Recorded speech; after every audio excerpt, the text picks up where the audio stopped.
트럼프 대통령은 관세 정책을 일부 뒤집을 때마다 유연성을 강조해 왔습니다. 하지만 중국만은 예외였습니다. 상호 관세를 포함해 어떤 유예 조치도 받지 못했고 관세는 145%까지 가파르게 올랐습니다. 전격적인 관세 유예 조치에서 중국만 제외되면서 트럼프 대통령은 관세 전쟁의 전선을 중국으로 명확히 했습니다. 트럼프 대통령은 공개적으로는 중국과의 빠른 합의를 강조합니다. I think that we will make a deal with China. I think we've had some very good talks, but we will have some very good talks remaining. 하지만 속내는 다릅니다.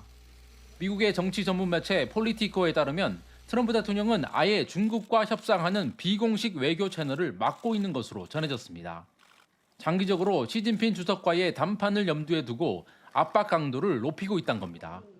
하지만 중국은 트럼프가 정상회담을 공개적인 쇼로 만들 것을 우려해 정상 간 담판엔 부정적인 것으로 전해집니다.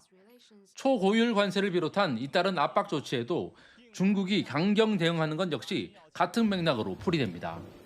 我们敦促美方尊重事实和多边规则，立即停止错误的做法。中方将采取必要的措施，捍卫自身的合法权益。 이런 가운데 트럼프의 관세 정책을 둘러싼 비판 여론은 더 확산하는 모양새입니다.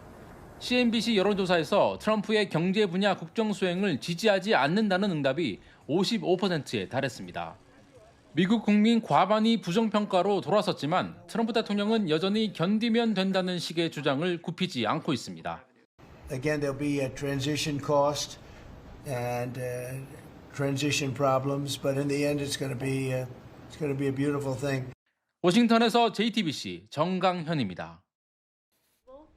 트럼프 대통령은 공개적으로는 중국과도 빠른 합의를 강조하고 있습니다. I think that we will make a deal with China. I think we've had some very good talks, but we will have some very good talks remaining. 하지만 이미 대중국 관세만 145%를 매긴 데 이어 중국 해운사에 대한 입항 수수료도 부과하겠다고 밝혔습니다. 특히 코로나 바이러스가 중국에서 유출됐다고 백악관 홈페이지에 공개하는 등 압박 전선을 더 넓히는 중입니다. 긴장도를 높이면서 장기적으로 시진핑 주석과의 담판을 염두에 둔 전략으로 보입니다. 이런 가운데 트럼프 대통령은 중국 이외의 국가들, 특히 동맹국을 향해선 속전속결을 강조합니다. 일본과의 협상에 직접 참석해 방위비 증액을 거론하고 합의를 종용하는 모습을 보였습니다. 당장 이번 주 협상을 시작하는 우리 정부도 같은 상황에 내몰릴 수 있습니다. 트럼프 대통령이 관세 협상을 매개로 한국의 방위비 분담금을 최대 10배 더 인상할 것을 압박할 가능성도 거론됩니다. If I were there now, they'd be paying us $10 billion a year. And you know what? They'd be happy to do it. It's a money machine, South Korea. 안덕근 산업부 장관은 섣불리 타결하기보다 협의를 이어가겠다며 신중한 접근을 강조했습니다. 다만 일각에선 한덕수 대통령 권한대행이 변수란 지적도 나옵니다. 대선 출마를 염두에 두고 정부 협상단에 가시적인 성과를 재촉할 가능성이 더불어민주당을 중심으로 제기됩니다. 민주당은 한 대행의 대선 출마용 졸속 협상이 돼서는 안 된다며 국회 차원의 대미 통상협의체를 촉구하고 있습니다. 워싱턴에서 JTBC 정강현입니다. 봉제 공장에 모인 사람들이 재봉틀과 맨손으로 각종 의류를 찍어냅니다. 중국의 초저가 의류 브랜드에 납품하는 옷들입니다. 이곳에서는 매달 200종류가 넘는 새로운 상품이 탄생하고 있습니다. 의류 공장 수천 개가 몰린 이 지역은 이른바 쉬인 빌리지라고 불립니다. 대부분 패션 플랫폼 쉬인에 상품을 납품합니다. 초저가와 무료 배송으로 미국 시장을 공략해온 쉬인은 트럼프발 관세 정책의 직격탄에 맞았습니다.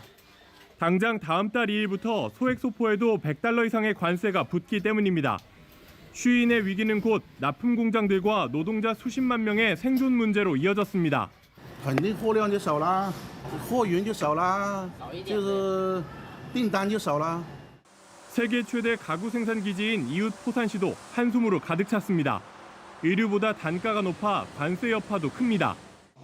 이 공장에서 만들어지는 제품들은 전체 90% 이상이 모두 해외 시장으로 수출되고 있습니다. 미국 시장은 아예 포기해야 하는 수준이라 캐나다와 남미 등을 공략하며 탈출구를 모색하고 있습니다. 出口美国的订单全部都停了，海运也没有再装运了，应该关税一公布的那一刻起，换一个赛道再重新出发了。 인근에 있는 가구 도매단지는 세계 최대 규모의 무역 박람회 캔톤 페어가 코앞에서 열렸는데도 썰렁한 분위기입니다. 美国客人的话，相对来说会少一点，说少了，大概的话应该是有45%左右吧。 일부 중국 기업들은 상호 관세가 더 낮은 동남아 국가로 거점을 옮기는 방안도 고려 중입니다. 중국 광둥성에서 JTBC 이도성입니다.